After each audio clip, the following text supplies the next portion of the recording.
Orang sempurna dilarang masuk. Ini adalah moto sebuah gereja yang saya rasa menarik. Moto ini mengingatkan saya bahwa tidak ada orang yang sempurna di dunia ini, termasuk juga orang-orang yang ada di dalam gereja. Jika hanya orang yang sempurna saja yang boleh masuk ke dalam gereja, maka gereja akan menjadi kosong, karena tidak ada seorang pun yang dapat memenuhi syarat itu. Namun, banyak di antara kita itu sulit menerima fakta bahwa gereja itu berisi orang-orang yang tidak sempurna. Saya mempunyai teman-teman yang meninggalkan gereja mereka karena kekecewaan mereka terhadap orang-orang di dalamnya. Bahkan ada seorang ayah dari seorang teman saya itu tidak mengizinkan anaknya untuk terlibat terlalu aktif di dalam gereja karena dia mengetahui sifat asli dari orang-orang yang ada di dalam gereja. Menurutnya, gereja hanya berisi orang-orang munafik. Bukankah itu menyedihkan? Ketika kita baru memasuki sebuah gereja, mudah bagi kita untuk berpikir bahwa gereja hanya berisi orang-orang baik yang mengasihi Tuhan, mengasihi sesama, dan membenci dosa. Namun apakah mungkin itu karena kita melihat gereja itu dari jauh? Coba lihat lebih dekat, dan kita akan menyadari bahwa itu begitu berbeda dari apa yang kita pikirkan selama ini. Tidak ada gereja yang sempurna, karena Alkitab berkata bahwa semua orang telah berbuat dosa dan telah kehilangan kemuliaan Allah. Roma 3 ayat 23. Jadi Bapak Ibu Saudara, gereja berisi orang-orang yang berdosa. Ya, setiap dari kita adalah seorang berdosa. Namun kalau begitu, mungkin ada banyak orang berpikir kalau kita semua adalah orang-orang berdosa di dalam gereja, lalu apa bedanya dengan mereka yang ada di luar gereja atau yang tidak ada di dalam gereja? Nah, saya percaya bahwa para pendosa yang ada di dalam gereja itu akan menjadi berbeda karena 4 ciri berikut. Yang pertama, para pendosa di dalam gereja mengakui bahwa mereka adalah pendosa. Di dalam Lukas pasal 18 ayat 9-14, Yesus menceritakan sebuah perumpamaan tentang orang Farisi dan pemungut cukai. Dan kepada beberapa orang yang menganggap dirinya benar dan memandang rendah semua orang lain, Yesus mengatakan perumpamaan ini. Ada 2 orang pergi ke bait Allah untuk berdoa. Yang seorang adalah Farisi dan yang lain pemungut cukai.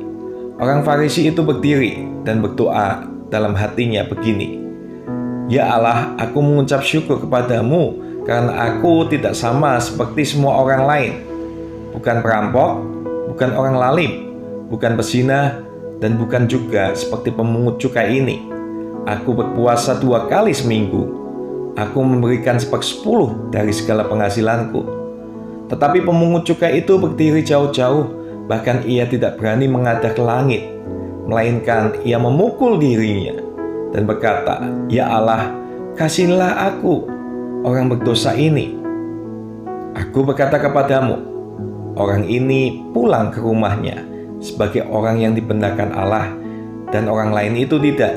Sebab barang siapa meninggikan diri, ia akan direndahkan, dan barang siapa merendahkan diri, ia akan ditinggikan. Nah Bapak Ibu Saudara, di dalam cerita ini ada 2 orang. Yang satu adalah seorang pengajar agama yang sangat dihormati. Yang lain adalah seorang pemungut cukai yang dibenci banyak orang. Namun meskipun ada perbedaan status sosial yang begitu jelas di antara mereka, yang Yesus tekankan dalam perumpamaan tersebut adalah perbedaan respon mereka. Sang pemungut cukai mengetahui dan mengakui bahwa dia adalah seorang pendosa. Di sisi lain, sang Farisi berpikir bahwa dirinya begitu baik di hadapan Tuhan. Yesus membenarkan respon sang pemungut cukai dan berkata bahwa dia dibenarkan Allah. Orang-orang Farisi yang merasa diri mereka benar telah menjadi buta dan tidak menyadari bahwa mereka adalah orang sakit dan membutuhkan seorang tabib. Dan itu adalah sesuatu yang berbahaya. yang beberapa dari kita, bahkan yang ada di dalam gereja, dapat jatuh jika kita tidak berhati-hati. Nah, saat ini Bapak Ibu Saudara, apakah kita menyadari betapa dalamnya kita telah jatuh di dalam dosa, dan maukah kita datang kepada Tuhan dengan pertobatan yang sepenuh hati? Nah, yang kedua, cirinya adalah para pendosa di dalam gereja mengandalkan Tuhan. Para pendosa di dalam gereja percaya kepada Tuhan dan tahu bahwa mereka tidak dapat menyelamatkan diri mereka. Hanya Tuhan satu-satunya yang dapat menyelamatkan mereka. Kita hidup di dalam ketergantungan kepada Tuhan, yang juga berarti jujur dalam mengungkapkan pergumulan-pergumulan terdalam dan tergelap kita kepadanya, dan senantiasa datang kepada Tuhan untuk memohon pertolongan dan pengampunannya. Santa Teresa dari Avila, seorang biarawati Spanyol, di abad ke-16 pernah berdoa kepada Tuhan dengan sebuah kejujuran yang luar biasa seperti ini. Oh Tuhan, aku tidak mengasihimu, aku bahkan tidak ingin mengasihimu, tapi aku ingin untuk punya keinginan untuk mengasihimu. Nah Bapak Ibu Saudara, apakah kita saat ini mengungkapkan isi hati kita dengan jujur kepada Tuhan dan mau mengandalkan Dia setiap harinya? Dan yang ketiga, cirinya adalah para pendosa di dalam gereja berjuang melawan dosa setiap hari. Kita tidak imun terhadap dosa. Kita masih dapat jatuh ke dalam dosa, namun kita terus kembali dan bertobat dan terus berjuang melawan dosa. Ini bukanlah sebuah perjuangan yang mudah. Tuhan memperingatkan kita untuk berjaga-jaga, karena lawan kita, si iblis, berjalan keliling sama seperti singa yang mengaum-ngaum dan mencari orang yang dapat ditelannya. 1 Petrus 5 ayat 8. Hanya ketika kita mengandalkan Tuhan dan terus dekat dengannya, kita dapat mengalahkan godaan-godaan yang ada dalam hidup kita sehari-hari Bapak Ibu Saudara. Dan setiap kali kita jatuh, kita dapat dengan anugerah Tuhan bangkit kembali.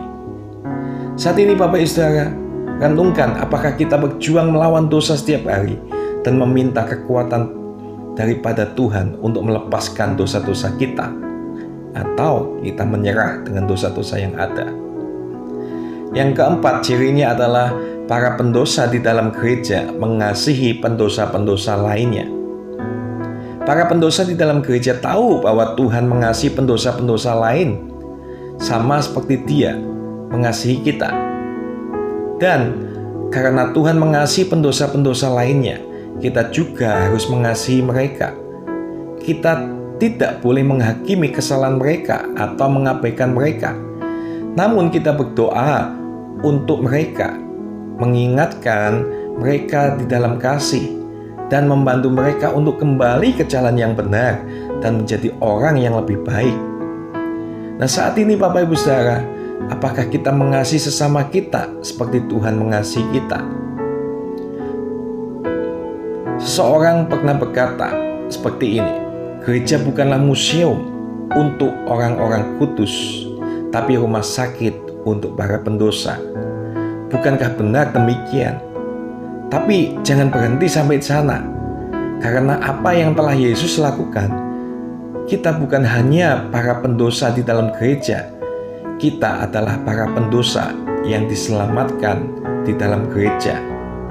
Mari saat ini kita sadar bahwa kita adalah pendosa yang diselamatkan oleh Tuhan Yesus.